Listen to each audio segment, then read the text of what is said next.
I'd like to thank everybody for being here this weekend at Conspiracy Con in these strange and mysterious times in which we find ourselves in this country. I want to thank each and every one of you personally for coming to this event, for being with me now, because I believe that the times we're living in is a time for solutions, and I deal in solutions, and what I present to you today, I hope to give you some more tools, not only to know who's doing what to whom, but what we can do about it. The 20th century was the time for problem think. The 21st century is a time for solution think. I would like personally to thank Victoria Jack and Brian Hall for inviting me and believing in this particular thesis, because the presentation that you're going to see tonight that I'll share with you is one of many things that I do, but it's something I've believed in for a very long time. The presentation's title is called The Hidden Persuaders, the Subversive Use of Sacred Symbolism in the Media. And it is only part of what I do, but a very important part. If we turn to the slides, we can start very quickly because there's a lot to go through. This is, of course, a compressed version of a much larger study into symbolism in general. But we don't want to be doing some big, heavy academic analyses here. We just want to keep it very topical and give you an overview of what I consider to be a psychic dictatorship in our midst. I'm concerned about what it's doing to us all, but I'm specifically concerned with what it's doing to the young. And we'll address that as time goes by today. We're going to be talking about advertising and the hidden messages, the aesthetically conditioning motifs and politically conditioning motifs that come across in this very ubiquitous genre, this media. But many writers in the past have dealt with this, albeit they've left out the occult tradition. What you're going to be hearing today is a combination of two particular pieces of information, two studies, which have long been disconnected. In your own country, you've had Marshall McLuhan talk about the powers of suggestion used by the media. You've had Vance Packard and Brian Wilson Key doing some fine work. Gene Kilborn, the activist, all authored people. And more recently, Douglas Rushkoff, doing wonderful work. And I started doing this work when I was 13 in Ireland. Long time interest in the occult, coming from many generations back, but also an interest in art, an interest in symbolism. And I didn't know that in my life there was going to be a convergence of these two realities. It took time. It didn't happen right away. It was only actually when I came across the work of Jordan Maxwell that suddenly I understood what I'd been seeing all the time, that this was more than just skulls and ice cubes. Because why would they be there? We have a connection between aesthetics, the portrayal in art, the portrayal in advertising, and an occult agenda. Very hard to accept for some, but we hope to prove the point tonight.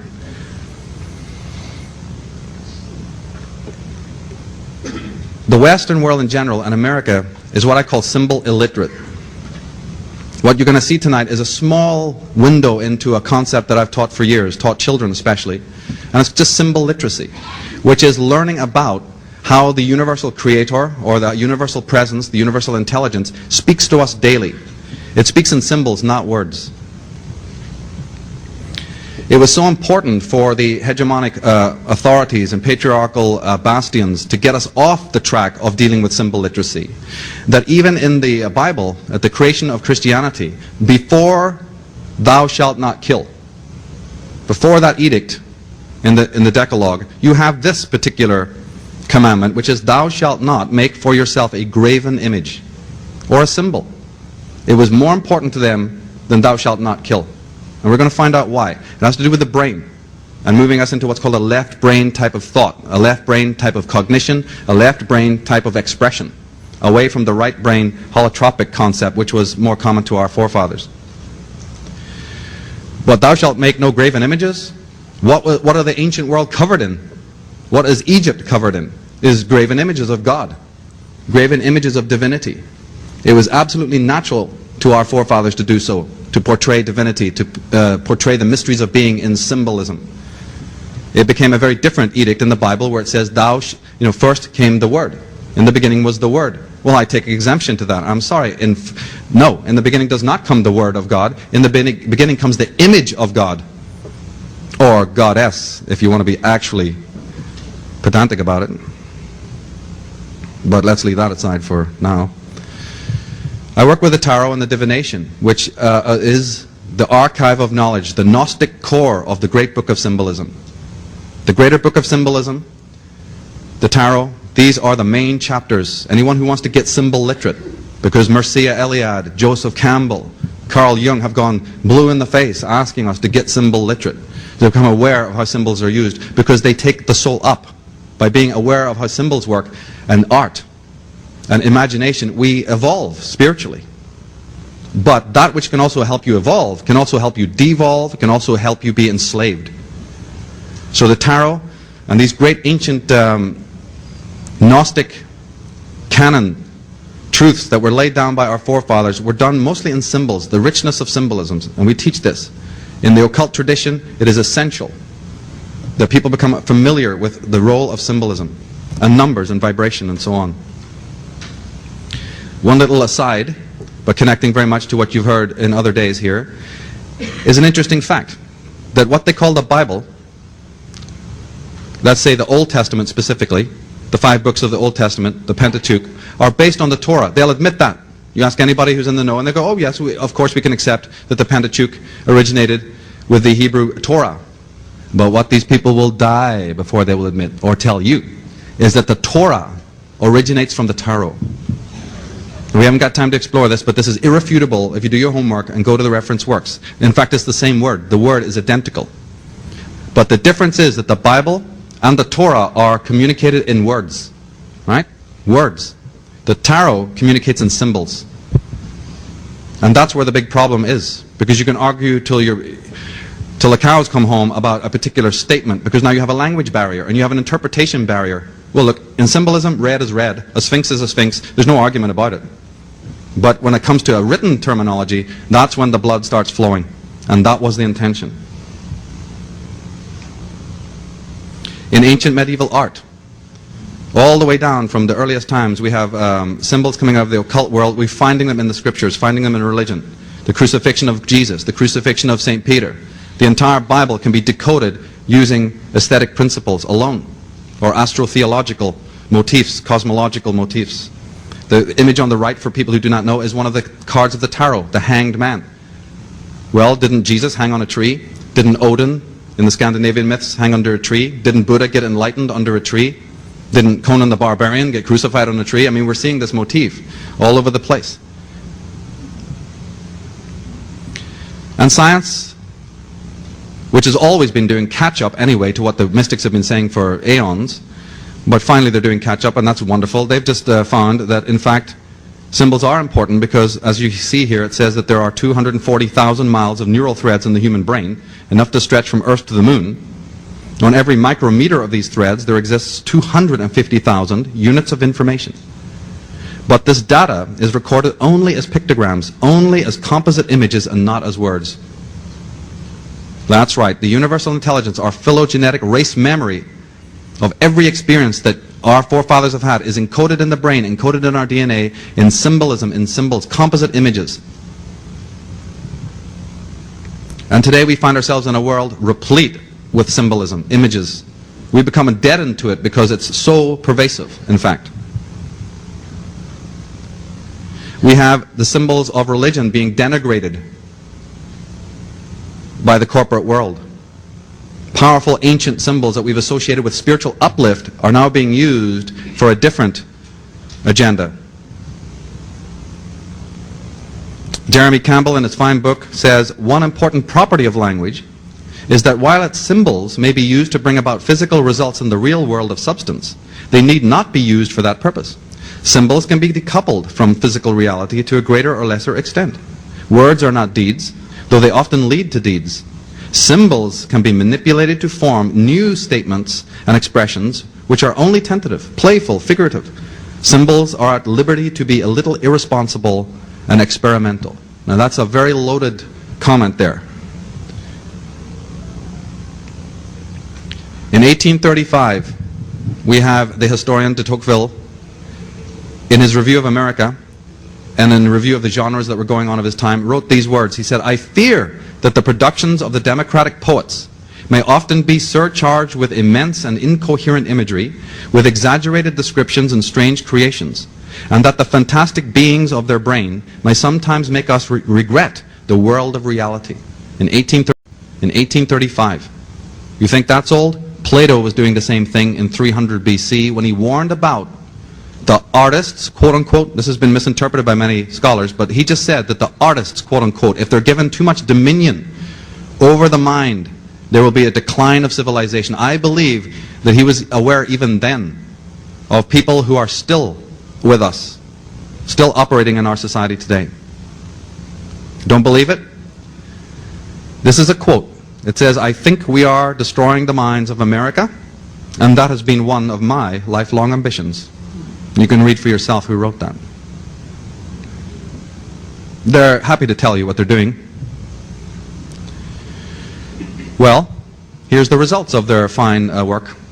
Heroin and cocaine use among white youth climbed about 300% over the 2 decades before the 90s. For African-American youth, it jumped to a staggering 13 times the rate of 20 years before. The frequency of eating disorders in teenage girls has skyrocketed.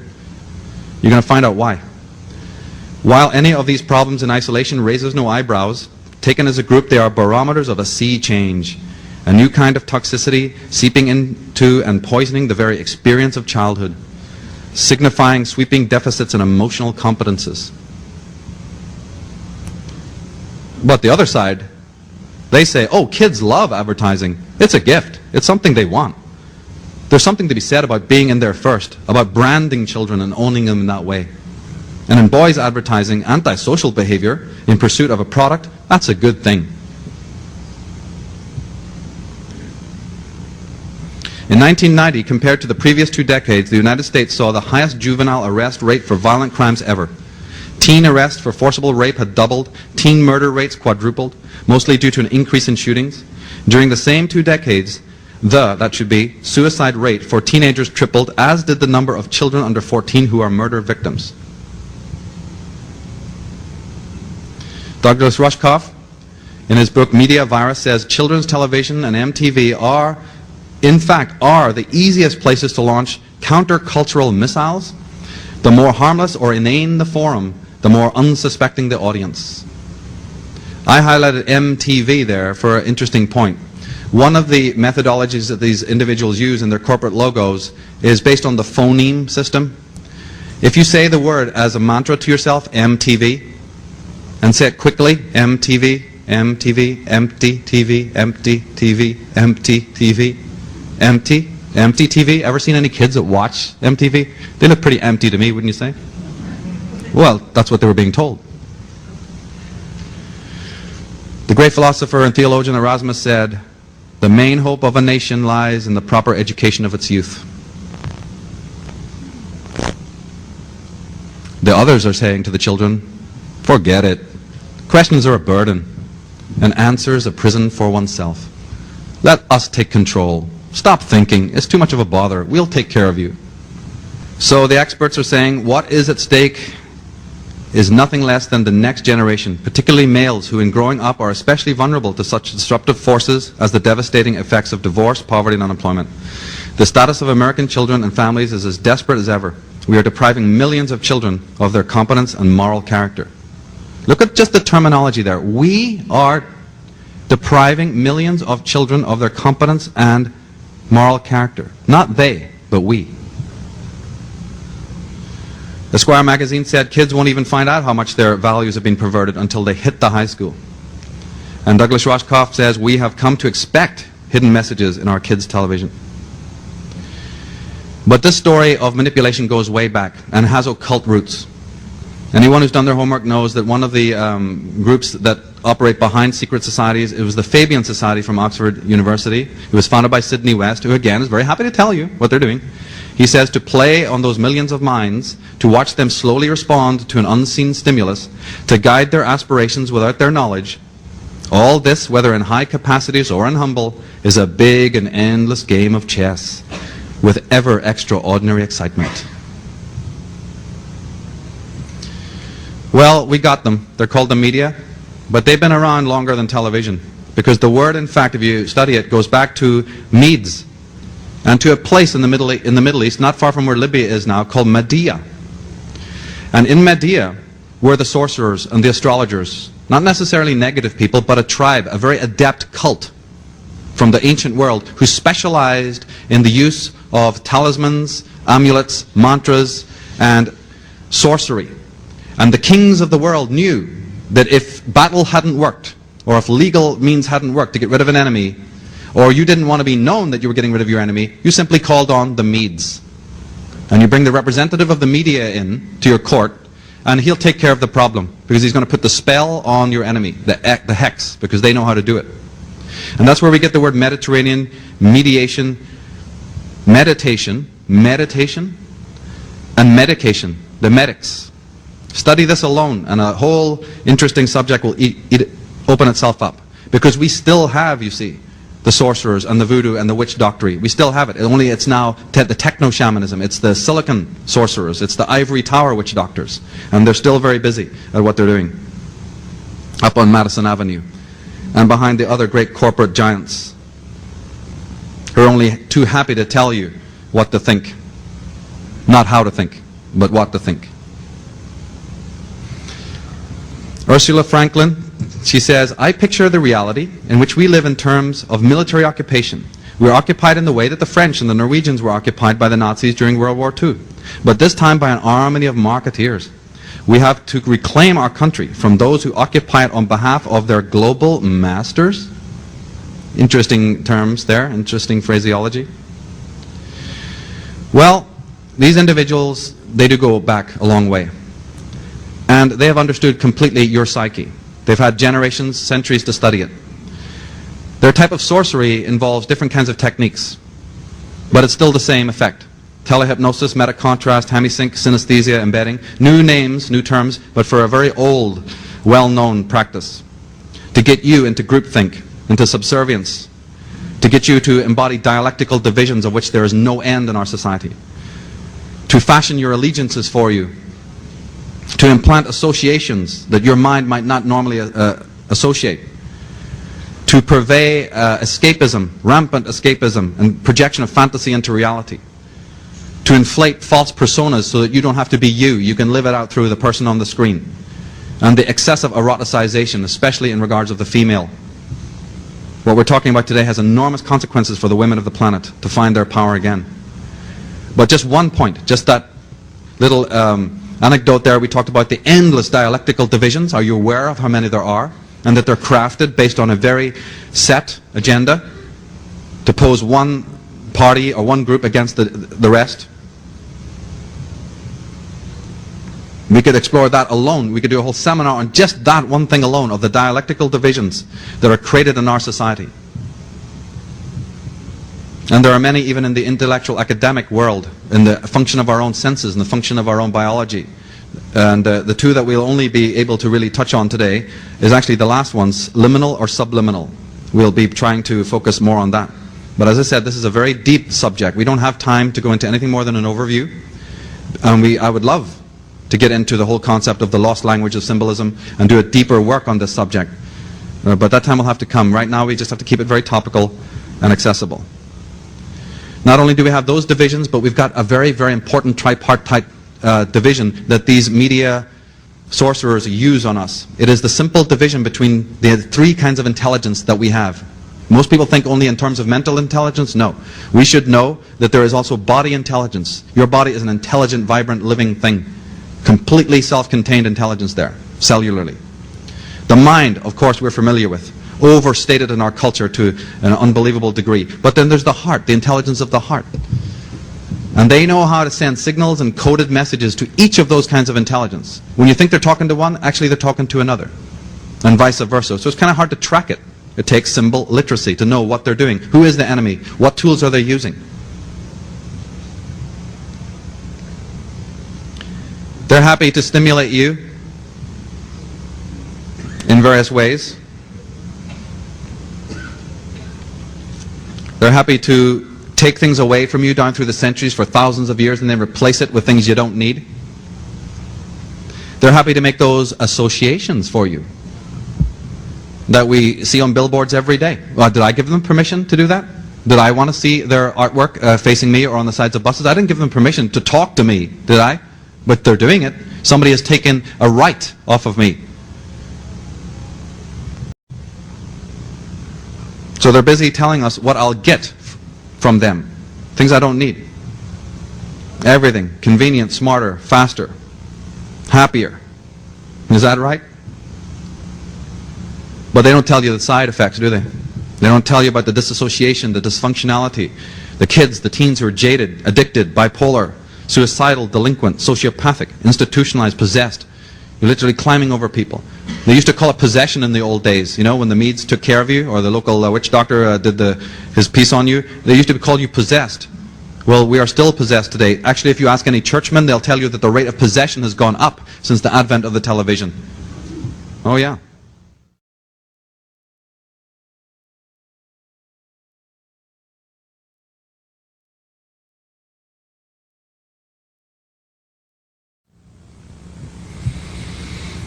The whole theme of this talk is about how we are going to get symbol literacy so we can graduate and evolve spiritually. Because, as Nietzsche clearly pointed out, we have the misfortune, or the fortune, who knows which, of being the only creature who must constantly overcome himself in order to live fully. So there is a drag factor. There's individuals who absolutely are bent double, working overtime to make sure that we do not evolve and that our children regress, that civilizations are in retrograde. What would happen if a pharaoh came back today?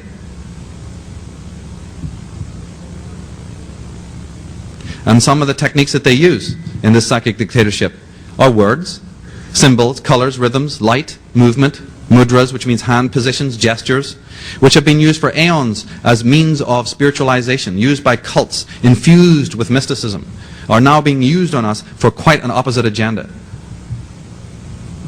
To drag us down into the pits of our own miasma, our own hells. As Carl Jung said, consciousness is a recent acquisition of nature. It is still in an experimental state, so to speak. It is frail, menaced by specific dangers and easily injured. As anthropologists have noted, one of the most common mental derangements that occur among primitive people is what they call the loss of a soul. Take this comment that he's talking about and transpose it to our societies today. That is exactly what is happening. The loss of soul. How is this technique done? What is going on? How are they doing this to us? You've heard the story of the zombie, right, in Haiti? Well, the zombie was a person just like you or I, and they slipped something into his drink. And that is the resin, or the potion, or the liquid, or whatever you want to call it, the solution from the datura plant. Now, if you drink that, you become kind of zombified, but the next day you kind of be back to normal. So every day, you see, the witch doctor had to continually administer the datura plant poison, otherwise it wouldn't work. Well, we have the same thing today. Only it's called TV. It's called the media. Every day, the steady diet of predigested mumbo-jumbo.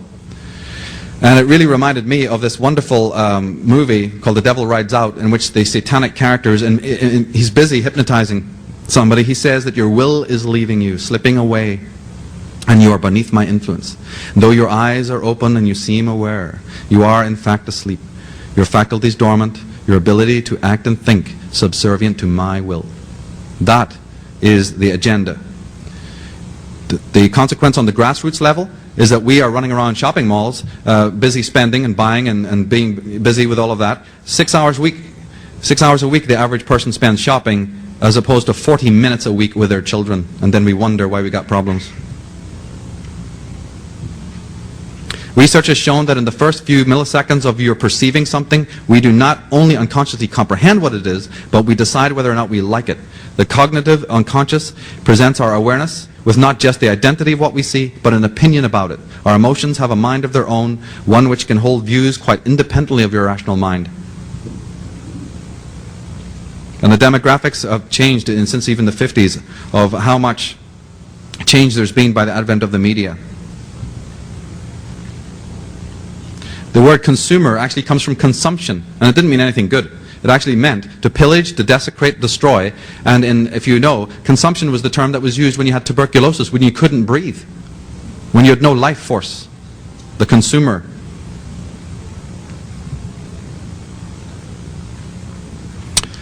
Well, before we get to how they're doing it, we got to say who is doing it. So a little recap on the fact of other things that you've heard here is that there is an occult history of America. And these are the individuals who have always used symbolism coming out of the ancient world, as Jordan and others have shown. The man on the left is Adam Weishaupt, who was the head of the Illuminati, whose origin date was May 1st, 1776, quite close to July 4th, 1776, the founding of America. His mantle passed to Giuseppe Mazzini, who then, when he passed away, the mantle of the Illuminati passed to the man on the right, who's called Albert Pike. Everyone in this room should be familiar with who this man is and what he is about, because he brought what is called Scottish Rite Freemasonry system to this country. Scottish Rite Freemasonry. And the symbols on the dollar bill are the hallmarks of this order, this secret society that George Washington and other of your founding fathers were warning about. If you go to the memoirs and read it, they were Freemasons, but Freemasonry was a positive, basically philanthropic society at that time, and was infused by these negative elements from Bavaria and from the old world of Europe. And they warned against it. In fact, the Duke of Brunswick, the head of Grand World Freemasonry, had stood up in the 17th century and asked for the disbanding of World Freemasonry completely, because he was aware that it had been infused with negative elements of Illuminist philosophy. And George Washington and others in this country did likewise. Unfortunately, nothing happened. And the Illuminati were able to infiltrate this societies of Freemasons, and they're still operating today. And this has a bearing on what we'll be talking about. Here is a proof, of course, just for anyone who doesn't know, that the founding fathers definitely were involved in Freemasonry. You'll notice that on the Washington bust there, it says Freemason and First President. Now let's read that again. Freemason and First President. Not the other way around. Thank you. Important detail.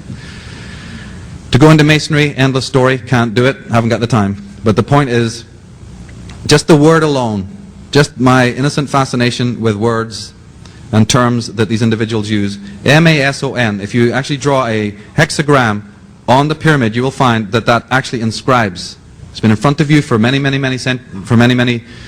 generations, but you don't notice it. Remember Edgar Allan Poe? You want to hide something, you put it in plain view. Jordan Maxwell talked about the scorpion sting, the double scorpionic sting, remember, of the tail? Remember that? Look at the prongs of the banner there. And ask yourself something about symbolism. These people have never hidden who they are. So we're not talking like Ken Thomas was saying, forget a conspiracy theory, it's all conspiracy, no theory.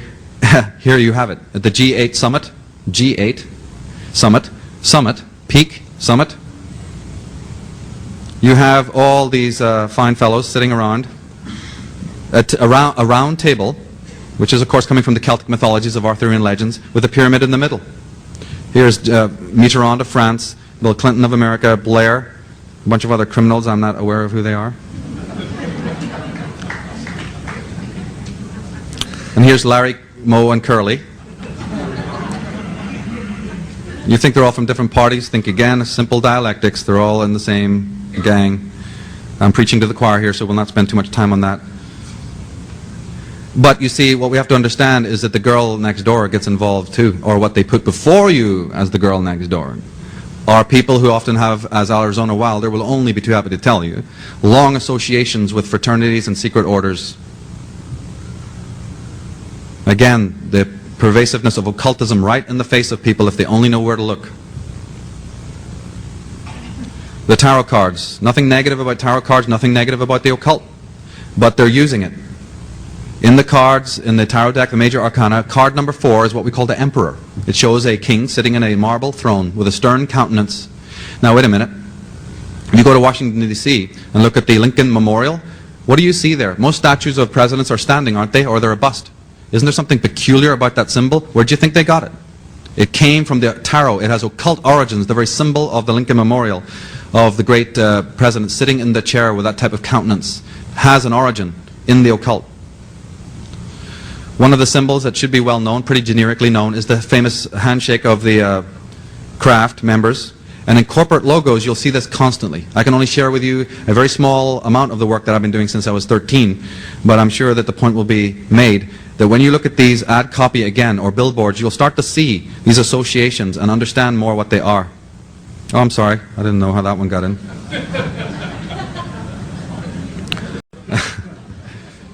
Anyway, the Masons refer to their own procedures their own teachings as the craft.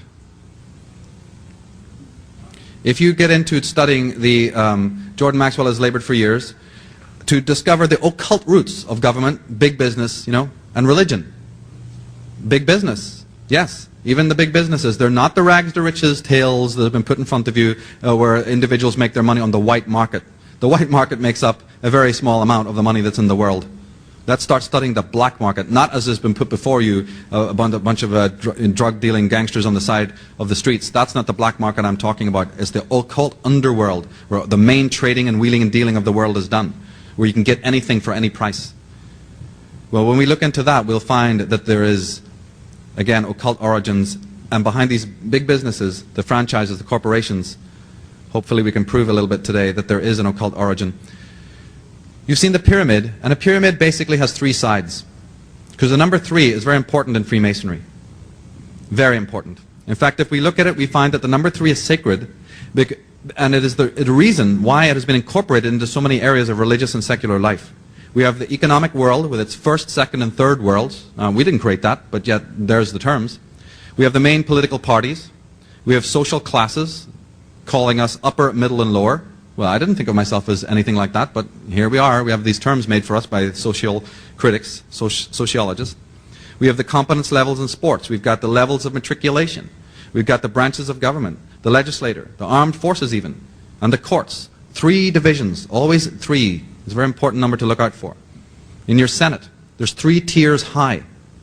The emphasis on the number 3. The word threshold.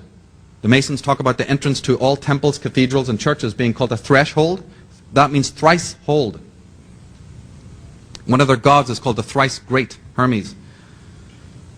It's an old story. It goes back to the Druids and ancient civilizations where they also divided their priestarchies into 3 distinct groups. That's why on the flags of the world you'll find the tripartite, the tricolor. So many flags of the world have the tri-part, telling you who owns them, who's running. And again, in our modern ambiance, you find symbols of societies and orders using the double triangle, the 33, and the symbol of the serpent, which if anyone's familiar with my work on Atlantis, the serpent comes in very strongly there. Okay, the double triangle of the 33rd. Again, they're not even hiding things here. ABC Towers, by the way, in Los Angeles is 2 triangles, 2 large triangles. And symbols in America. Right, let's take it to the context now, coming more to the particular in your own country. The symbol of the eagle has been explored, and how the eagle then turns up on lots of corporate logos. It actually has to do with the fact that the eagle is the old symbol for Scorpio. Long before Scorpio got a scorpion as its symbol, the symbol was the eagle. Aquila, it's called. And if you look at an old planisphere, you'll see it. It's a gigantic constellation in the sign of Scorpio. And that is why the Romans used the symbol of the eagle. That is why the Vatican used it. That is why the Nazis ended up using it. And that's why it's in America. Because the same gang are running the show, and they use the same symbols. It is not got to do with the fact that it's the bald eagle, the indigenous symbol of whatever. No. It has to do with the fact of the sign of Scorpio, which any competent astrologer will tell you rules power and money. The sign of Scorpio. Again, a very elaborate study in itself. We don't have time to go into it. We're looking for corporate logos. We're looking for geometry. You don't have to look very far. And the connection to the occult.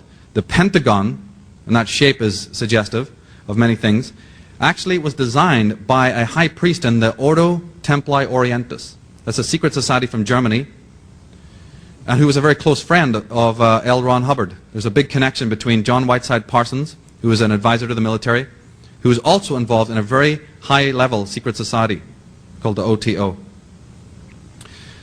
Another great book by David Oveson, The Secret Architecture of Our Nation's Capital, proves that symbolism was used in even the design of the cities of America, including Washington, D.C. He says that there are 22 zodiacs secreted into the architecture of Washington, D.C. 22.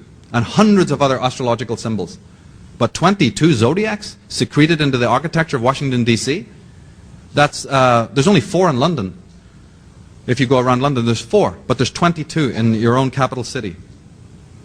The whole thing being based on geometry and symbolism. When you wanted to write the word Sirius in Egyptian, You did it with the hieroglyphic that's on the bottom right. It was an obelisk, a star, and an oval. Okay? That was how you drew the name Sirius in Egyptian. What do you have in Washington, D.C. in stone is exactly that. The Oval Office, the Pentagon, and the obelisk. Why would they want to do that? What on earth has Sirius and star systems far away got to do with Washington and America's destiny? Why are any stars on any flags anywhere? The laying of the capstone, the laying of the monuments, the whole design is based on Freemasonry. If you don't believe it, there is the proof, because there is the symbol of Freemasonry on the block that they're laying. Okay? Right there is a symbol that is known in Freemasonry.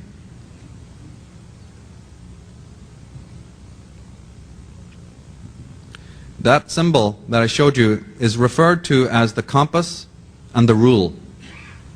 A wonderful study in itself, and the letter G in the middle. But we don't have time to go into the occult history of these things. I just want to show you how it turns up in logos and corporations. Here you find the exact same symbols of the mallet, the Masonic hammer, and the rule, the compass, and the key. The key is very important because it relates to Vatican intelligence. It relates to secret societies coming out of Italy. And your governor, Al Cecchi, when he ran for governor, he used a very distinctive key as his logo. And in Seattle, you have what's called the Key Bank. The Key Bank. And the Florida Keys and so on. That symbol of the compass turns up in the car company Acura. That funny looking A is their symbol. If you actually look at it properly, you'll find that it is a Masonic compass. I've always said in the writings that I've done on this subject that over 70% of the things that you buy, the products that you buy, have names that don't mean anything in English. Don't believe me? Go to your Safeway, go to any of these stores, and just observe that one day. Of how many symbols and products don't have a name that means anything in English. Now, you'd think that the merchant would want to sell his wares as quickly as he could, right? But we're not talking about the merchant here. We're talking about the designers that he goes to in order to get a logo or get a design made. We're talking about those individuals and not necessarily the merchants. So I'm not talking about this coming from the merchant world. They don't know anything. They just want to sell or open a motel and whatever else they want to do. This does not originate from them. But Acura, what does that word mean? We also find that in Freemasonry you have the color blue. That is very important because the first opening degrees of Freemasonry are called the blue and red degrees. That's why you have red light districts and blue movies. Oh yeah, let's find out what's been going on here. But you also have this strange fixation with the color blue turning up a lot. And you find it heavily in the corporate world. You find it in government, but you also find it in corporate world. Just that alone, just take one little piece. Just look at color. Open your aesthetic eyes and look at how color is being used in our society. Because color is very important to spiritual uplift and how color and vibration are used. You find it in the context of America, the dollar bill, or money. This symbol, by the way, is well known, of course, but it actually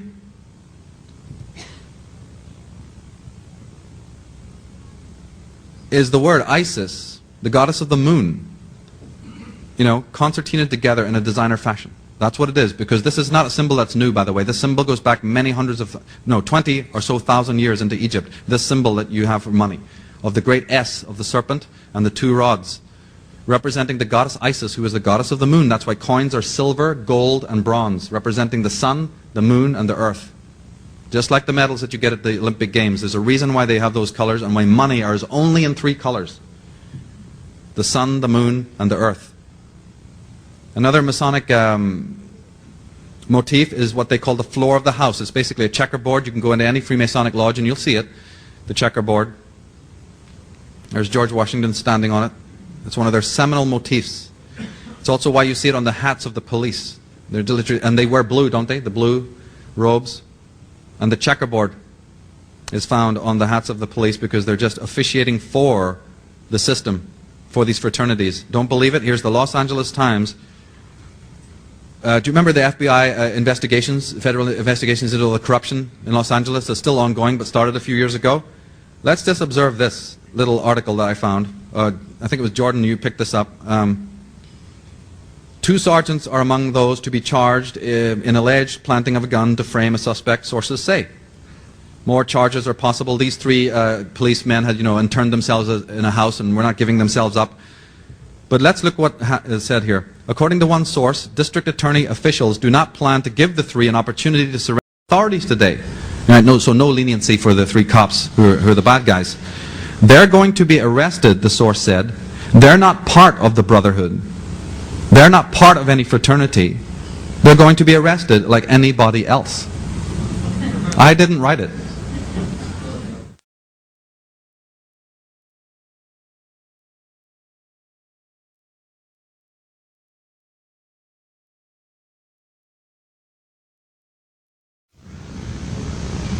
Checkerboards, rock groups, strange imagery.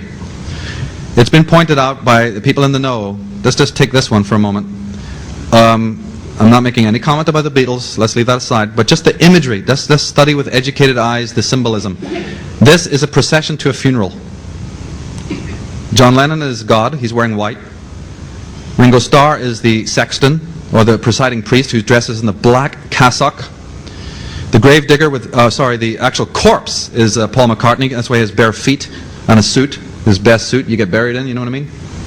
And the gravedigger, he's in jeans and jacket, is George Harrison, walking on Abbey Road on a black and white checkerboard.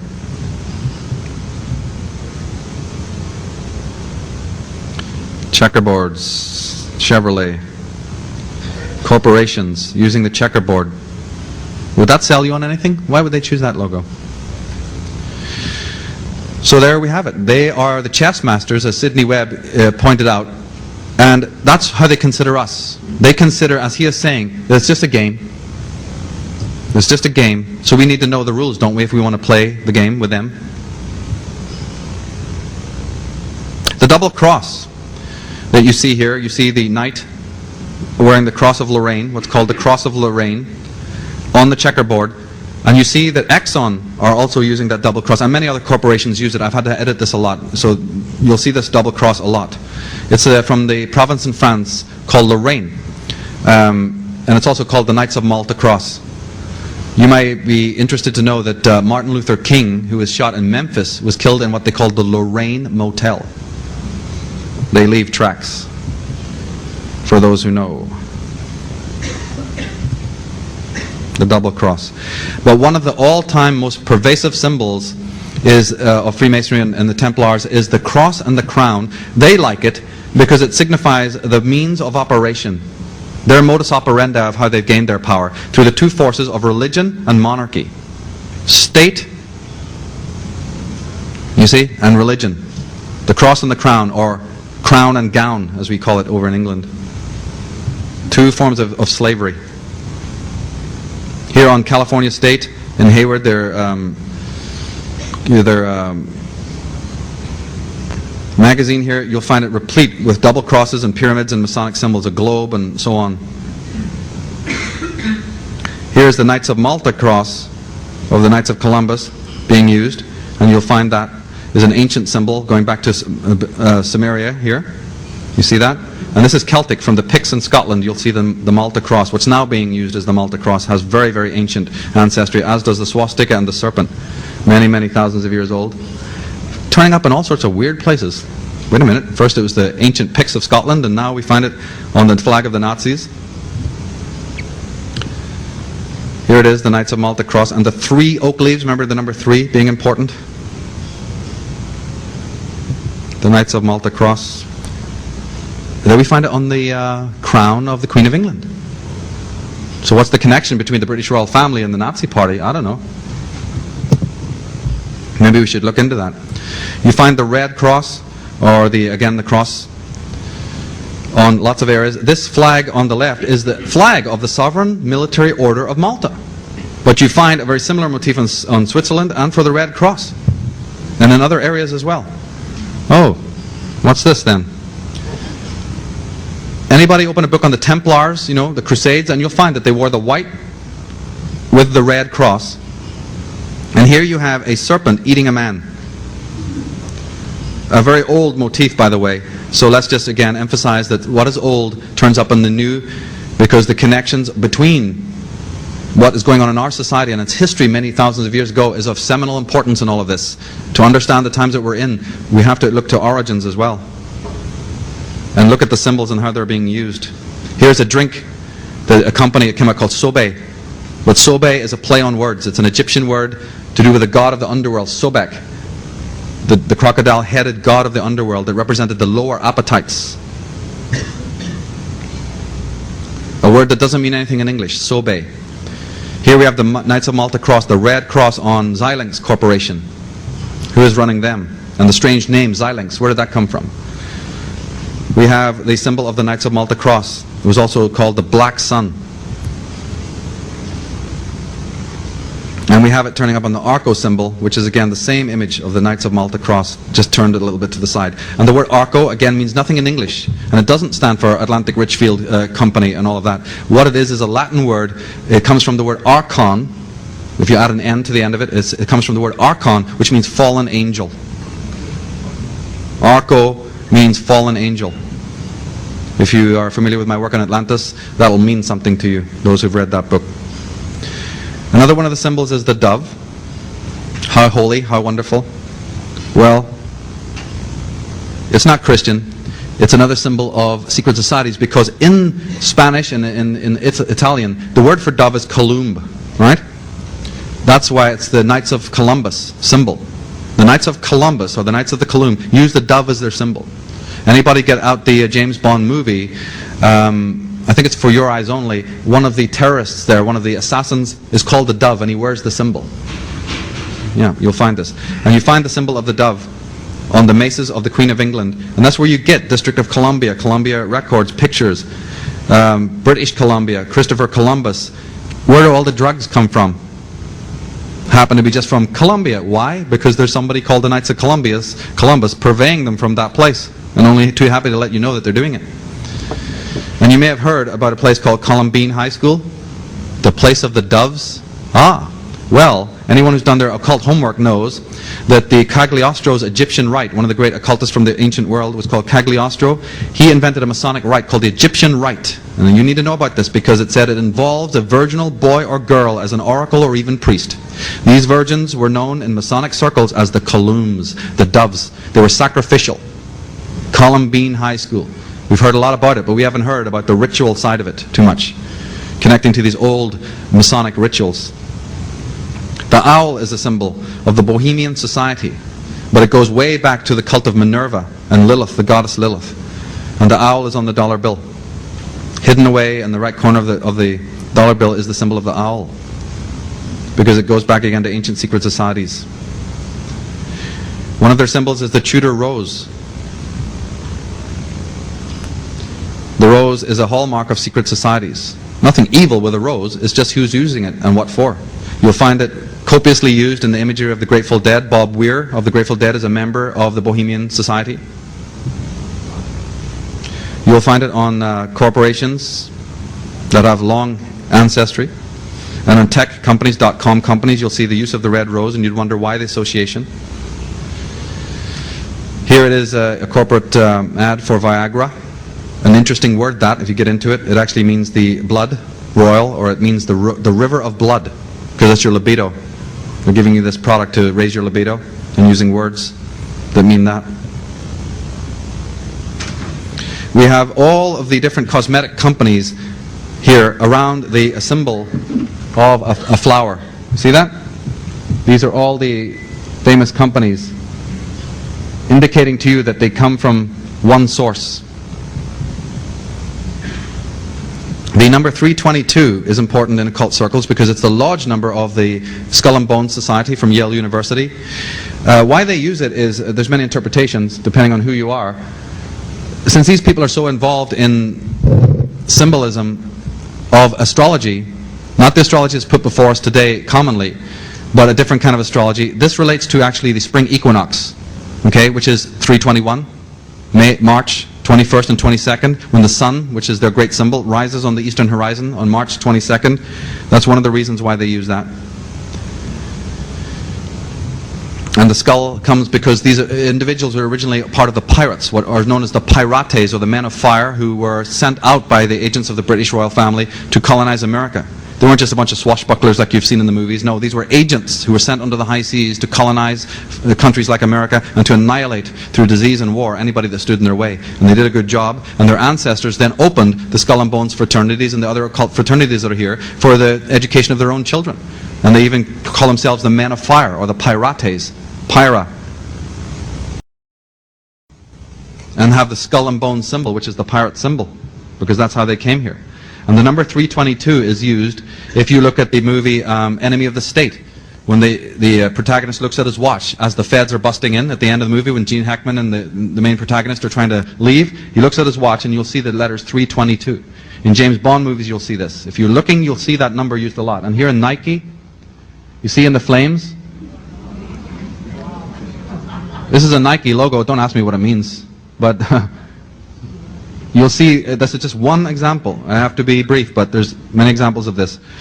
All of these pirate families became fabulously wealthy because from day one they were purveying opium, they were purveying alcohol, and they were purveying other things, slavery. They were involved in slavery when they colonized America and these other countries. And some of them, these families went on to become fabulously wealthy and are still known today. But as I said, they're not the rags to riches companies. Seagrams and all of these groups have a long ancestry in Bushmills. And one of them is the Bacardi group, right? Well, they are descended from these types that I'm telling you about. Here is their headquarters in Porto, in Portugal. Those flames are 10 feet high. And in the middle of there is the logo of the vampire bat with blood dripping down from it. So I don't know what it tells you about a corporate headquarters that has flames and 10 foot high with a blood-soaked vampire bat for the logo. But you can guess what their consciousness is like, and the stream of dead bodies that they've left behind with their poison that they've been disseminating for generations. And here in the corporate logos, again, suggestion. They're telling you, they're suggesting to you that these companies that are famous come from the pirates. They do it in a designer way so you don't catch it.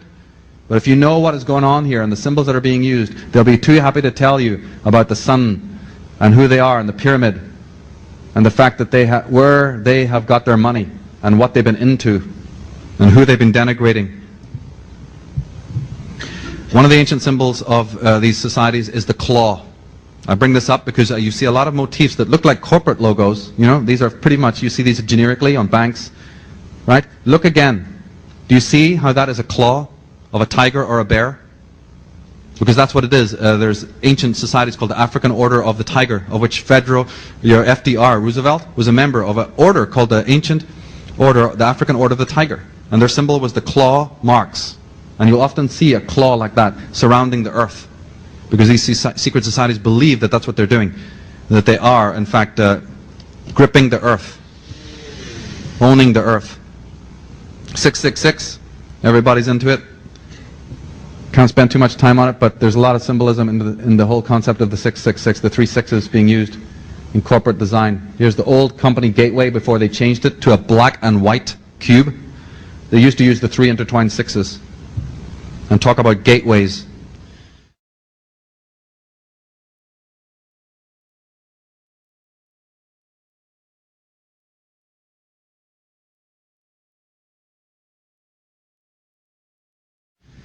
But in the time remaining, I want to share with you some more of the connections between the corporate logos and astrology. And Friedrich Nietzsche summed it up. He said, as long as you still experience the stars as something above your head, you will lack the eye of knowledge and never know wisdom. And was he right? Because stars are everywhere. They're on everything. The zodiac is one of the archives that the designers and the media giants go to. Their designers know to go to the realm of Sabianism and talismans and magic and to astrology to look for, and to alchemy. They look to the esoteric in order to have, to be in business. Although this is a carefully guarded secret. And talking about the zodiac, the Bible says that God said, let there be lights in the firmament of the heavens to divide the day from the night, and let them be for signs and for seasons, for days and for years. Let them be for signs. The signs of the zodiac have an ancient history. The zodiac is where we get a lot of these symbols, because the 12 signs that you're familiar with, the 12 generic signs of the zodiac, there are actually 88 constellations altogether around the ecliptic. 88 symbols. You don't know about those, but the advertising people do. They research them. They're not going to use the ones that you're familiar with, because then we'd catch on, wouldn't we?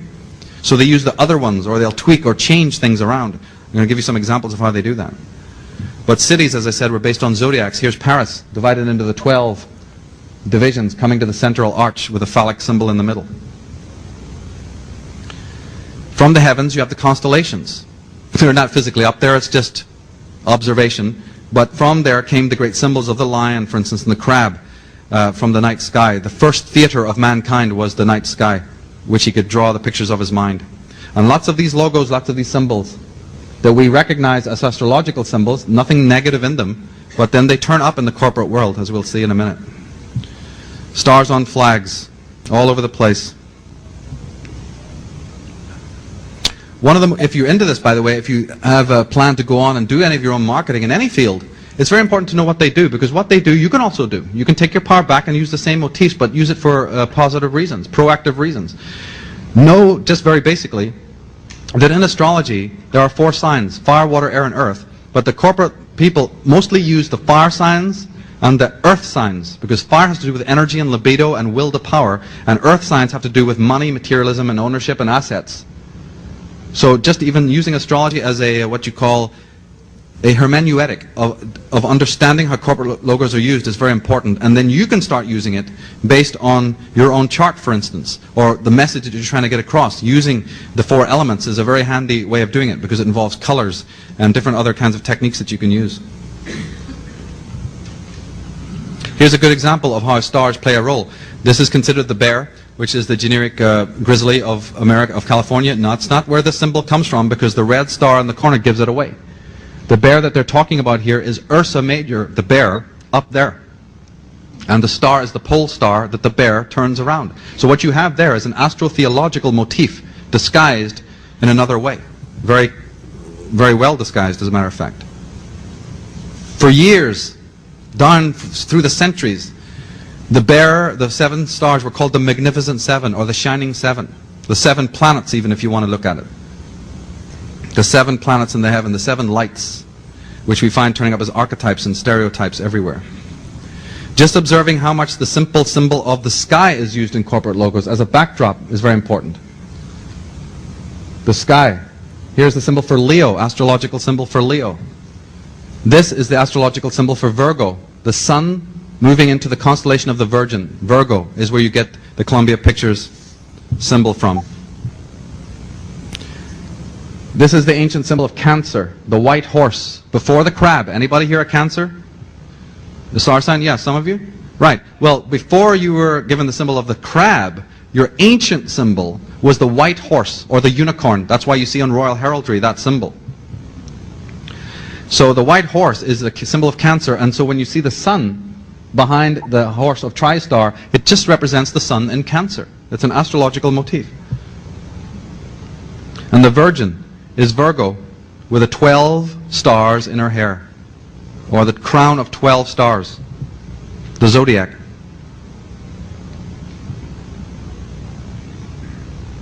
And the winged horse, as you see on heraldry here, represented Leo and Cancer, the constellations in the northern sky, right beside each other, the house of the moon, Cancer, and the house of the sun. This is again based on astrology, and the winged horse being connected with Cancer.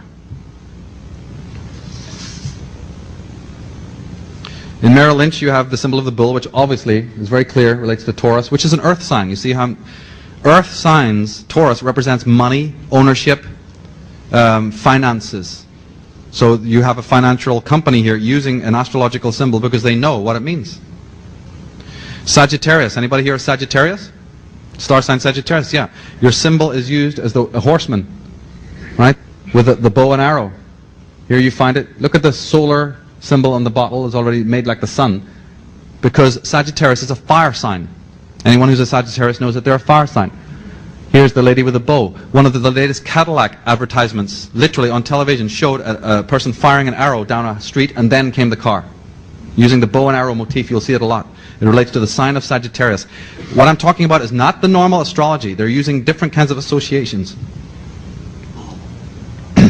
The corporation's safe way relates to the sign of Cancer also, because anyone who knows astrology knows that the sign of Cancer has to do with safety, security in the home, and food, mother, and nurturement. So the safe way, right? And the yin-yang of the Cancer. And it also has to do with property. So the Cashin Company, which is a real estate brokerage, use the symbol for Cancer because in Cancer astrology, Cancer rules the home and property and physical assets.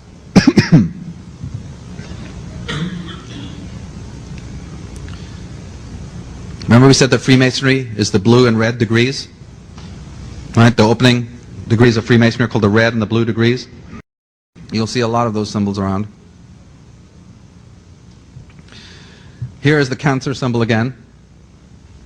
The yin yang. Yeah. But if you spell that word, it's an anagram for the word males. M-A-L-E-S, males.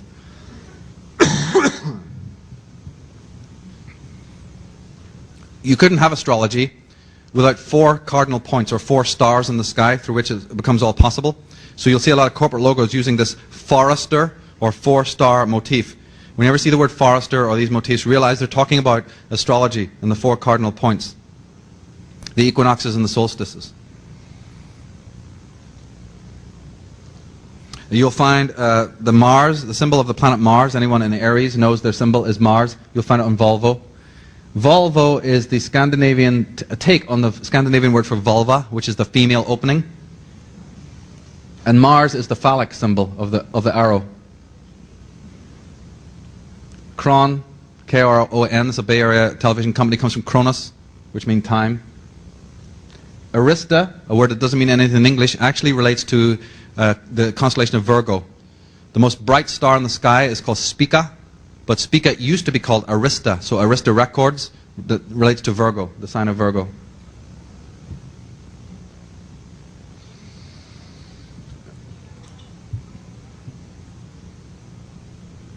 One of the most important motifs in astrology is, again, the spring equinox, the rising of the sun at the vernal equinox of the spring every year. You're going to find so many logos that deal with that. The sign of Aries is the sign in which the sun, rises on the spring equinox. That's in the sign of Aries. So you're going to find the motif of the sun rays, or the Mazda symbol is the horns of Aries, the horns of the ram. Here is the sun. The Nissan symbol is red, a red sun crossing a border or a barrier half above, half below, right? A horizon line. And by the way, you know what the word Nissan means? It means the first month of the year. In Hebrew, Nisan means our first month of the year in their language. So this is the sun rising above the horizon. Morning star is pretty obvious. Your most famous corporation franchise in America is nothing but the horns of Aries if you look at it. And that's why it's on a red background. The rising of the sun in the morning on the eastern horizon is exactly those colors, is it not? Right? Blazing yellow on the red sunlit background. That is an astrological motif relating to Aries, and if you know what Aries symbolizes, it represents power and aggression and dominance and will to power and libido and aggression and energy. Very powerful to use Aryan symbols in corporate logos because it works. Here is the Hyatt Hotel. The word Hyatt is Persian, an Arabic word actually meaning serpent. And here you see what is called the gleam. You'll see what they call the gleam in advertising. It's a commonly used symbol. There's the pyramid. The raised 2 fingers is an ancient motif of the 33rd degree, because when you raise 2 fingers, the segments are 3 degree 3. 1, 2, 3, 1, 2, 3, the 33rd degree. And the Dodge Ram is clearly connected to Aries, because there's the ram's head. And if you turn the word ram backwards, it's Mars, which is the ruler of the sign of Aries. We get the word arise from Aries, because that's what the sun is doing in the sign of Aries. He's rising over the horizon. So we say, arise, good night. The sun is arise and shine. Aries.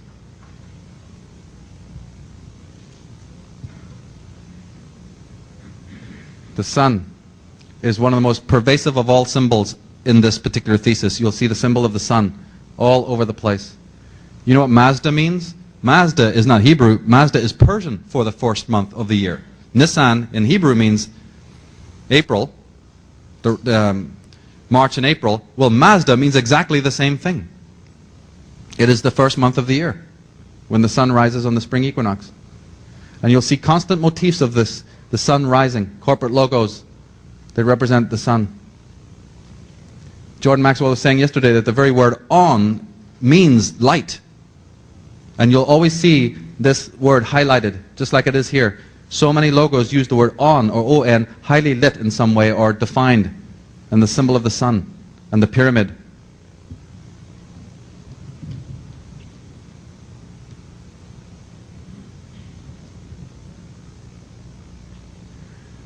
Astrological symbols often appear in places you wouldn't find it. When the sun rises on the horizon and you see the lovers, that is from the sign of Gemini. That, by the way, even though it's hard to believe, is actually an astrological image that you're looking at, relating to the twins, to the sign of Gemini. It's very, very innocuous, but it's all over the place, this kind of imagery. Here is what's called the sun window, or the solar window, with the ladder of Jacob going up. Solar windows are very, very important, as is the phallic symbol. How many of your talk shows from Oprah Winfrey onwards have used those sun windows? America's favorite videos. If you watch, look at the design, the set designs, the stage designs of a lot of the sitcoms and a lot of the talk shows. You'll find that they use the solar window motif an awful lot to represent the sun cult. Pyramids, the background of the night sky, that represents a house of the zodiac. That's what a window represents, the solar window. Not only is the sun important, but the word light is important in many contexts. Light is important philosophically. Light is also important subliminally. If it is light beer, then shouldn't it be L-I-T-E? But look at the choice of the very spelling. If you're drinking that, the implication is subliminally that you're drinking light. That's why it becomes addictive. Because your unconscious mind would love to drink light. That's what we're all about, remember? Spiritual uplift. Well, they're going to hand it to you in this. That which takes you down, but it has on it, drink it, is full of light. And watch the symbolism in the advertisements when the models are drinking. You'll see images of light and halos and all sorts of things to spiritualize things. Mountains are connected with spiritual ascent. So is light. But look who's using it and for what purpose. The human wreckage and debris of these poisons that have been put into our life. Yes. Corona, Cronus, and many, many other symbols relating to Aries. Sears is an anagram for the word Aries. In the Shure advertisements, the sun will, in the advertisements, in the graphics, you'll see a beam of light come across, it'll move across the word, it'll suddenly glow on the R and move aside. Right? If you ever watch their logos, they're interesting. Redken means the Red King, which relates to the sign of Aries.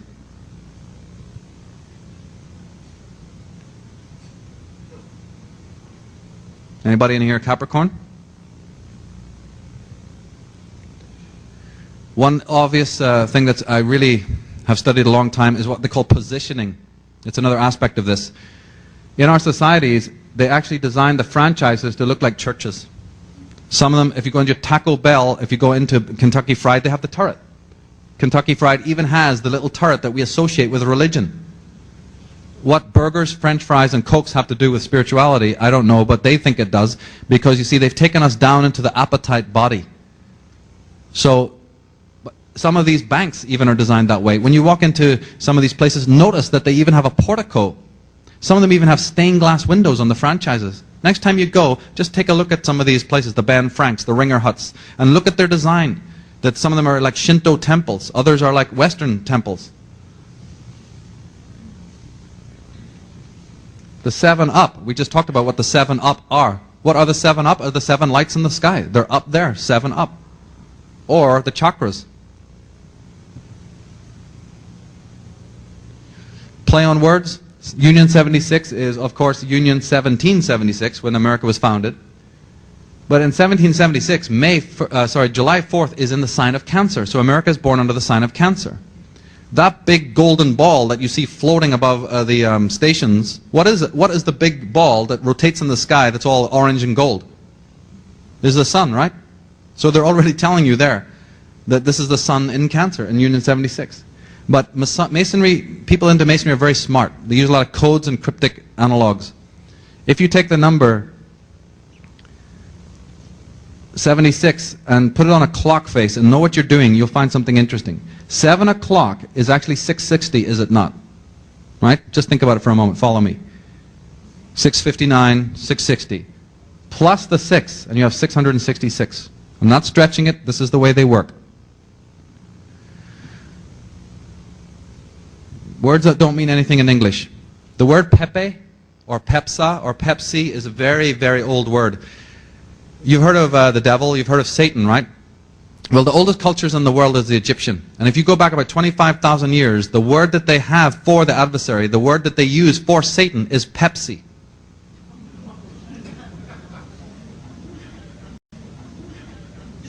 And they used to tell the children, if you don't watch out, Peppa will get you. Yeah, Apep or Pepsa will come and get you. The Egyptians. Yeah. Yeah, we'll come to Coca-Cola in a minute. It's so vulgar, I have to leave it to the end. We were thinking of putting some barf bags under the chairs. I don't know if you got them. But you got to find out who Sergeant Pepper really is and who Dr. Pepper really is. The symbol of Saturn, the Saturnalian cult that Jordan Maxwell has exposed. Also the symbols of Saturn. The Nike swoosh is the corner of the gleam of the planet Saturn, because these people belong to ancient cults. And the concept of black that is used in Nike is important. Lots of symbols doubling up there as Saturnian symbols. I told you that they use mostly fire signs and earth signs, and that is true, but sometimes they will use the air signs when it works for them. And one of the most commonly used air signs is the sign of Aquarius. Anybody here in Aquarius? Well, they sometimes use your sign. And here is one that has been done very cleverly. Always when you see the circle, your eye only focuses on what's in the circle, and that's what they want to intend. In your mind, take away the circle and extend the lines, and you get what's called the wavy line that is familiar with those who are Aquarians. And Aquarius is ruled by the planet Uranus, which represents freedom, you know, gender and liberty, and the youth movement. Well, isn't that what Volkswagen's whole sales pitch was in the first place? Right. Viacom, if you look at their actual corporate logo, it arrives like a lightning flash. If you actually look at it on television, you'll see that the Viacom is like a wave of electricity. It is the sign of Aquarius that they're using, the media.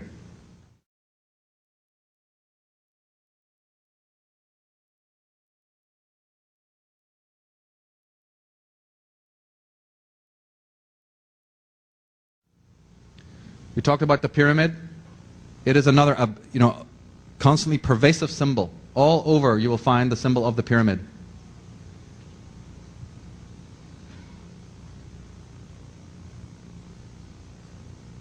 There's so many of them. One could just do a whole lecture on just the symbol of the pyramid, the red and blue degrees there again.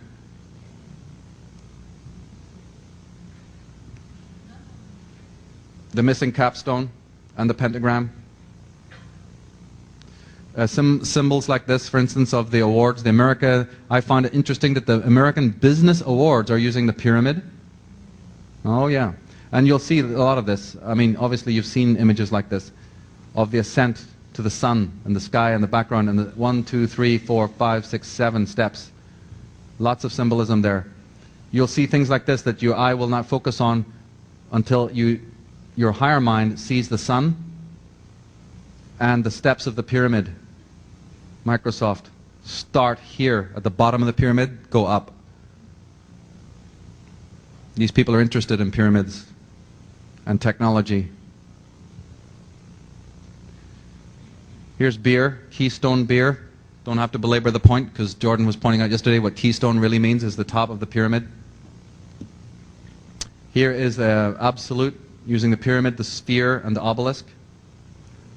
This one intrigues me. It has the sun and the pyramid and the serpent made to look like water.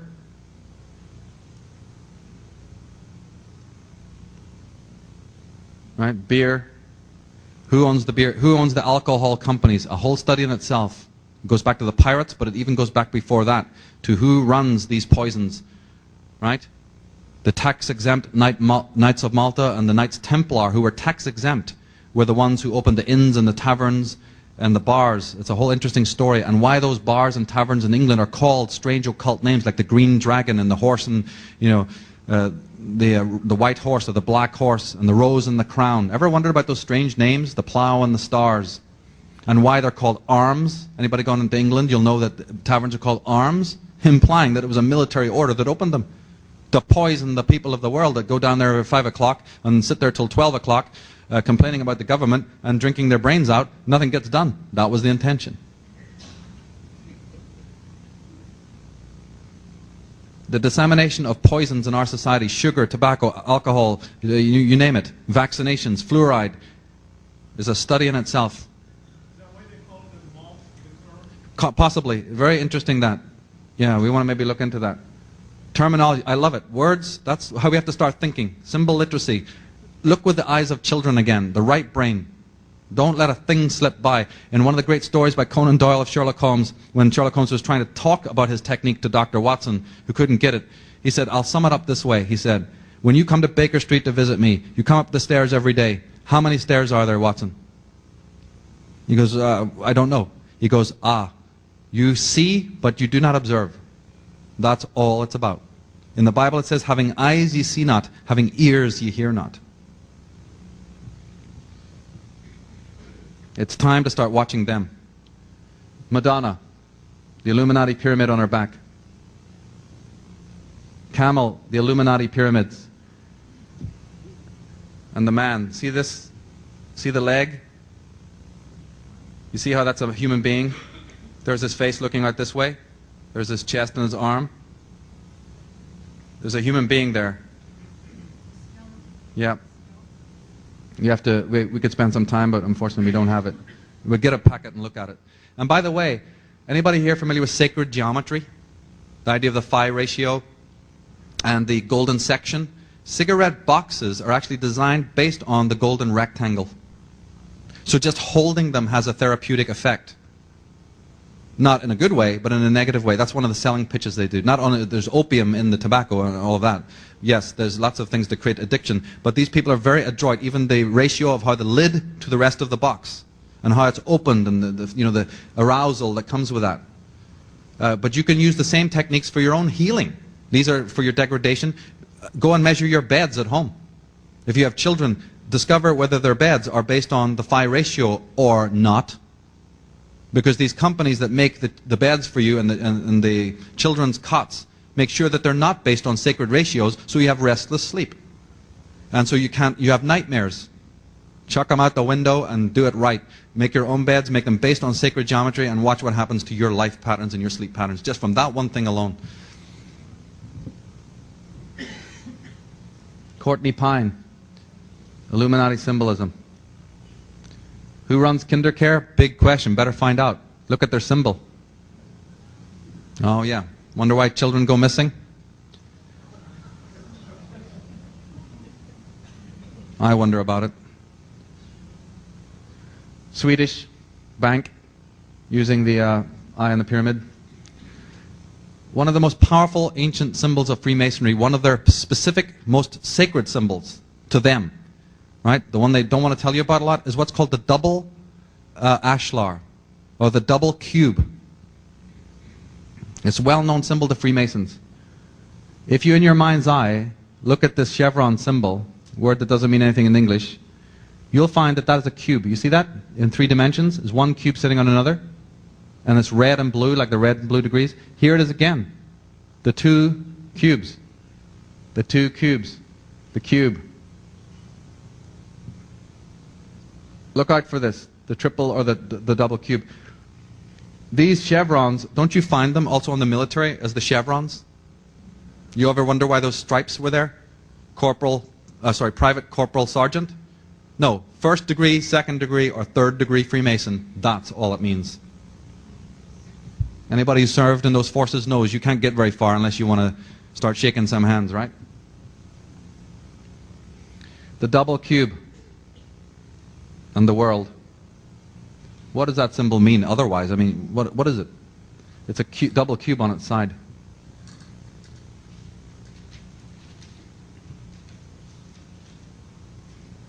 Yves Saint Laurent, double cube. Dodge Chrysler, double cube. Another one of the symbols that they care about deeply, and you should know about, is what's called the red square.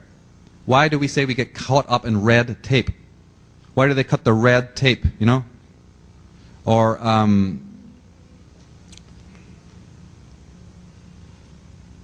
the red carpet. Look how many corporate logos use the red square just alone. And how many flags. Do you remember when I think it was Reagan actually met Gorbachev for the first time, the first so-called meeting between East and West at Perestroika? The cameras didn't start rolling until the two of these people walked out into what was called Red Square in Moscow. And then when they were in the center of Red Square, then they turned and shook hands for the cameras. Interesting that, I thought. Right? It's in the center of Red Square. The center of the coronation of Queen of England is on a red carpet. Vatican Center, Chair of St. Peter sits on a red carpet.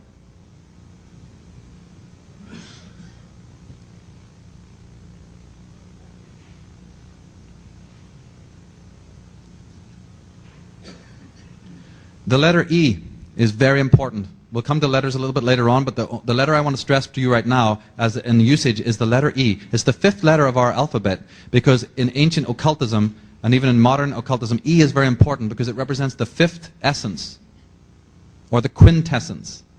It was called epsilon. In Greek, the letter E is called epsilon, and it represents a spiritual power of transcendence, the number 5. So you will always find something in a corporate logo that will tweak the E for a reason. See that? It'll always be highlighted in some way, or separated in some way, or dropped in some way. Here you see the serpent of Intel? The serpent with the eye? Enron, yeah, good. I think I have one on Enron. Yeah, there you go. Right? It's either turned on, it'll be highlighted or, you know, stylized in some way. Pyramids. The number 5.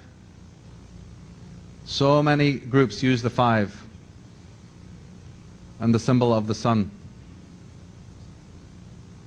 It's a big thing even in the techie world, because these silicon types imagine that they're doing some occult work. The connection between the occult and the Silicon Valley is something I go into a lot in other talks.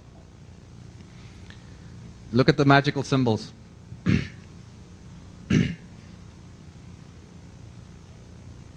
Opening doors into the intelligence, the technological world. The portal of the door is very important in Freemasonry. They talk about the porch.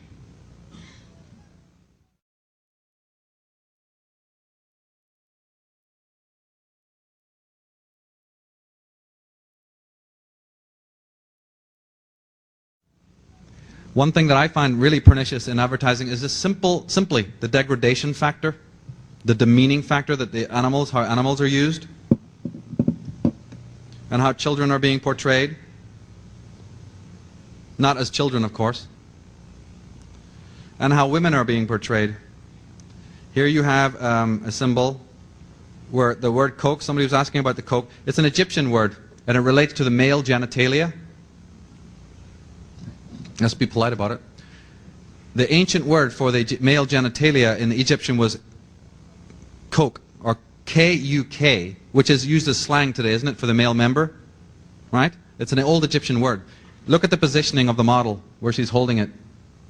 Because they, want to feminize things for men, but they want to phallicize things for women. She's got a missing head anyway, so she's got some problems. So let's replace it, with this surrogate phallus.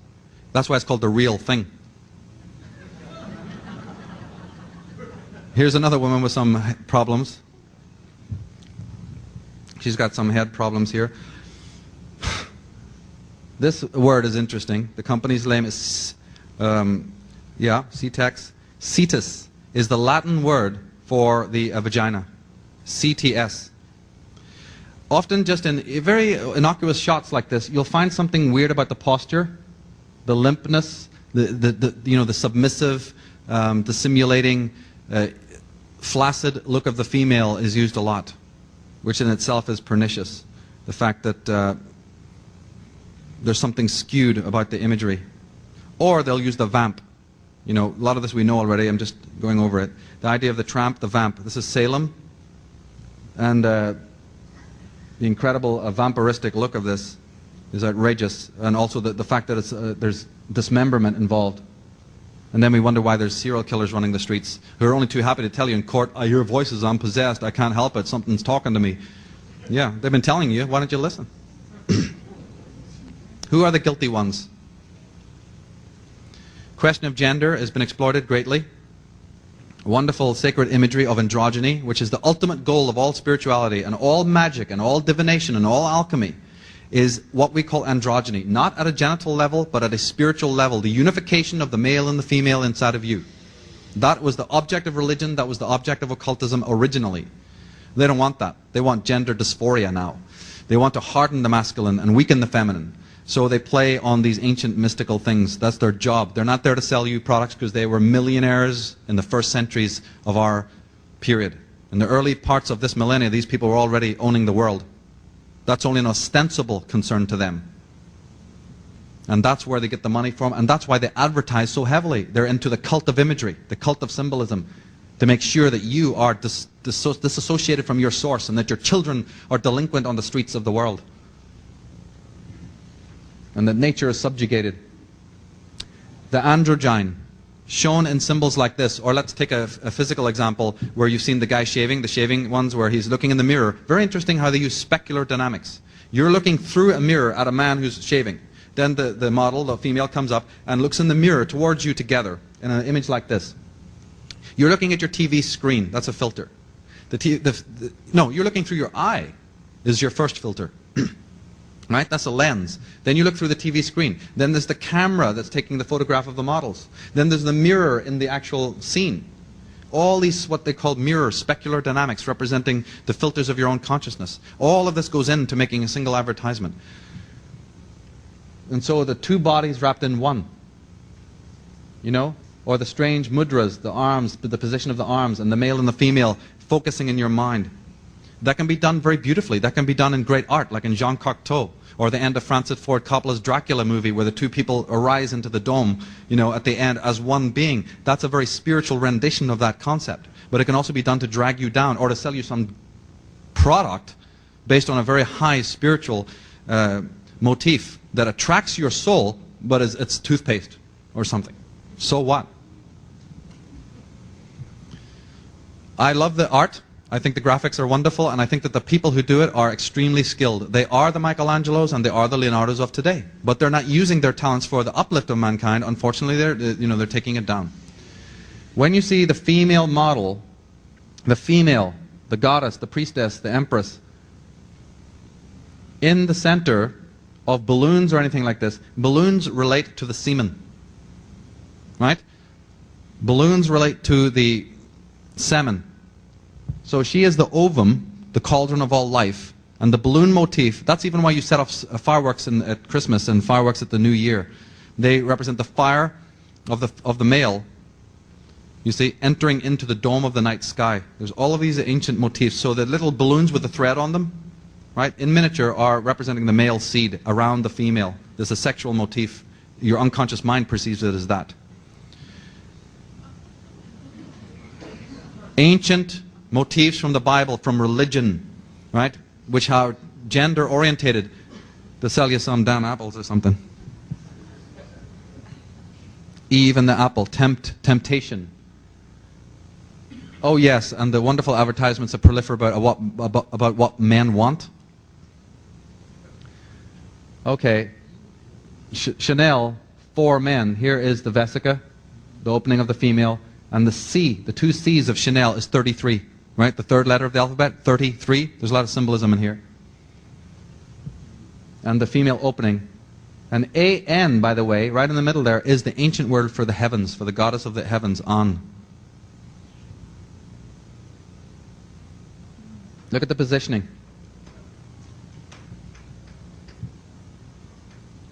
Look at the positioning. That is very attractive to your unconscious mind, even her hand's position. You'll find actors like Marlon Brando and James Dean used to use a lot of these kinds of symbolisms for positive usage, but just the symbol of the womb, anything connected to going back to the womb, has a lot of currency in advertising.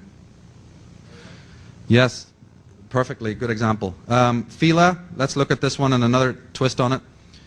They use a lot of words putting backwards. The word fila doesn't mean anything in English, that should get your hackles up. As soon as you see something that doesn't mean something in English, please understand that it does mean something in one of the ancient languages of the ancient world. Latin, Greek, Hebrew, you know, which didn't use vowels, or one of the magical languages. If you spell the word backwards, you get aleph. Anybody into Hebrew here? They'll recognize that word. Aleph means the life, the breath of life. Your breath was called Aleph. It's the first letter of the Hebrew alphabet. And it means breath, or it means life, to be alive. Now, you tell me what would happen. What does it mean if I take the word for life in Hebrew and turn it backwards? What am I suggesting? Precisely. So when you see our teens walking around looking like death warmed up with feel it t-shirts on and not feeling too good, maybe there's a reason. So you can wear the corporate logos, you can dress from head to toe and look dead chic. I don't mind, but at least know what you're wearing. That's all I'm advocating. Ultimately, you shouldn't wear them, but you know, let's do it in stages, right? The yoni, the ovum, the female symbols that are used constantly. Here's a company that even uses the term. The ovum, because they're selling you something more than what you think you're getting. The sacred and the profane. This is another area where, again, the spiritual, religious motifs are being used in different kinds of contexts, taken out of context and put into a materialistic context. The E, you see how the E is set aside there? Pretty self-evident. Yes. Don't think we need to continue, analyzing some of them.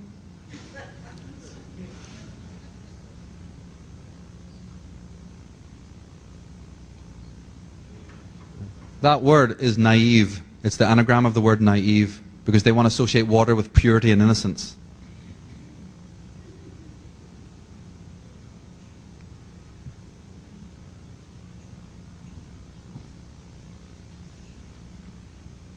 You see the beautiful imagery of the sacred geometry, the Vesica, the cauldron of all life, the lily of Mother Mary, the priestess, the lunar female, comes straight out of the tarot.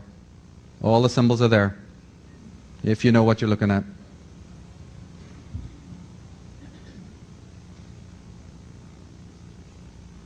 Some of the poses are meant to be erotic, but they're also sort of necromantic. And they're always ready to promise you things you don't have. Here's the sacred symbols of the three and the Cancer. You see the Cancer, lemniscate, the dove, and the Volkswagen saying, we give you peace, associations, peace of mind. You don't have it. You don't have it. But if you get their car, you'll have it, right? Slavery to time. Associations of the water. Very, very occult motifs. We're looking at paintings in the same way that the Renaissance artists used it, but for very different context, different meaning. We talk about the sacred and profane. Just look at the mudras, right? That these designers come up with in order to spiritualize things. Because if you can spiritualize something, then your unconscious mind reads it as positive. You want it, and of course you want it. You want that light. You want that evolution. You want to go to God. Why not? So they know that. So they get in the way. Now, I don't need to be a Christian, but what is the definition of the adversary? What is the definition of Satanism, if not that? The impediment that gets between you and your God, you and your enlightenment, you and your spiritual development. Well, here it is. They're taking the very motifs that we have associated from our racial record that deal with our spiritual uplift, that our forefathers used to worship, that are encoded with thousands of years of our worship and our ardor and our spiritual associations, and now they're using it for selling bars of soap and perfume and everything else. That is why it's so serious, and that's why this needs to be gone into and understood for what it is. Androgyny, spirituality, Egyptian symbols, headless women.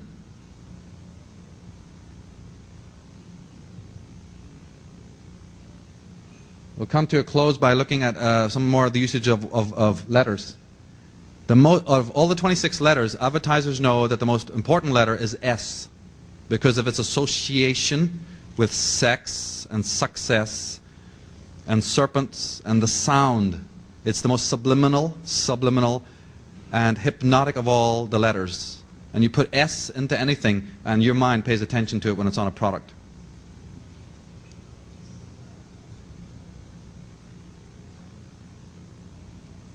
And not just the letter S, but the wavy line, the S, the serpentine shape is used an awful lot as a going motif.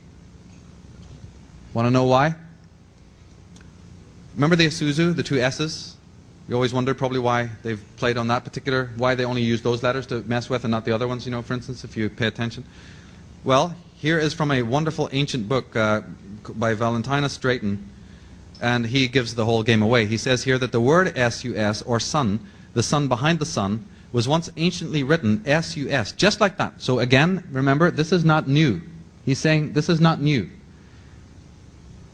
It is a symbol of the serpent force, or supersolar manifestation, meaning it's a solar symbol.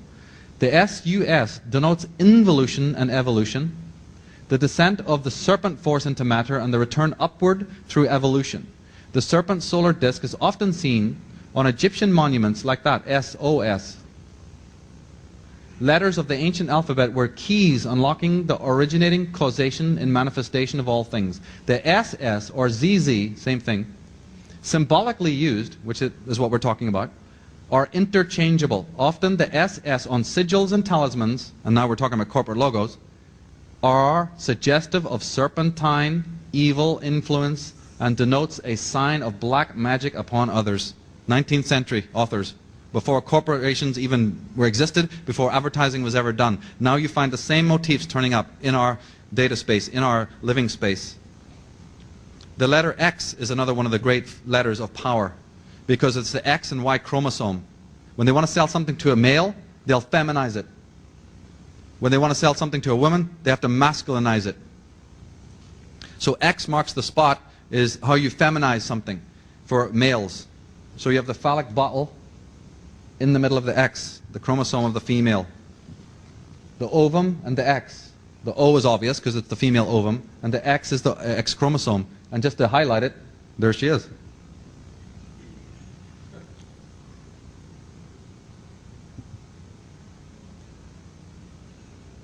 So just like you have these semantic associations, and we went into a lot of liminal, subliminal, you can take a word. This is another little tool that they use because they want to work on your unconscious mind. Just as you can expand something, you can also contract something. You can take a word, then you can shrink it down, as you know, into what's called a syllable. But when you have a syllable, it's kind of usual. You can often tell what the word is if you see the syllable. They then take a syllable and shrink it down yet more into what is called the phoneme. It's a linguistic term, the phoneme. A phoneme, you cannot recognize anymore what it is. So it's a word shrunk down three times. And these are the phonemes that you then find on cars and different kinds of products all over the place. They mean things. XL, LX for light, it's Latin for lux. XI is for she, that's pronounced she in Greek and it means woman. XS is obviously excess. L is the ancient name of God. This is the male phallic. This is the word for night. Right? This is the symbol of royalty, status. When you get into the concept of the phonemes, you'll find that there's a lot of interesting things there. You think I'm stretching it? They're happy to tell you what they're doing. Because here you have the car that's called the status, the Cadillac or whatever. It came to uncode the status, and its phoneme is STS. Just like I'm saying, they use the phonemes to represent the concept that we're talking about. 2 minutes? 1. Okay. And then just to finish off, we have to close now. PC, just that term PC. We talk about cetus, representing the female opening, the phallic, the ovum. And P is phallus. And that's where you get the word cities from. The cities were meant to be the symbols of the female in which we all live, which is why they have the monuments and the obelisks inside of them, which represent the male. So the word city actually comes from the word for the vagina or the opening of the female. So anyway, let me see. Yep. The male, this is the phoneme for the male member. I just want to end with my own personal reasons for being into this particular thesis, so that we're all on the same page as to why this is important. NBC aired an investigation of Mattel and Disney just days before Christmas 1996. With the help of hidden cameras, the reporters showed that children in Indonesia and China were working in virtual slavery so that children in America can put frilly dresses on America's favorite dolls. In February 1999, a new report revealed that workers sewing Disney clothes in several Chinese factories were earning as little as 13.5 cents an hour and were being forced to put in hours of overtime. ABC's 2020 brought back footage of young women locked inside sweatshop factories sewing for Gap, for Tommy Hilfiger, and Polo Ralph Lauren. Naomi Klein says that all 50,000 workers at the Yuyan factory in China would have to work for 19 years to earn what Nike spends on advertising in 1 year. Walmart's annual sales are worth 120 times more than Haiti's entire annual budget. Disney's CEO, Michael Eisner, earns $9,873 an hour, while the Haitian worker earns 28 cents an hour. It would take a Haitian worker 16 years to earn his hourly income. And the last one is it was Disney's annual meeting, and about 10,000 shareholders, she says, crowded into the arena to rake Michael Eisner over the coals. They were upset that he had paid more than $100 million in a severance package to the super agent Michael Ovitz, who lasted only 14 scandal-racked months at Disney as second in command. Eisner was further attacked for his own $400 million multi-year pay package, as well for stacking the board with friends and paid Disney consultants, and then for paying starvation wages to workers in overseas factories. We could go on. It sounds horrible, it is horrible, and it's taking place. These things that we buy into, that we don't vote with our dollars, that we do not take responsibility for what we're buying, and we are under this kind of oligarchical control, is enslaving the world, it is enslaving the planet, it is enslaving children, and it is not worth it.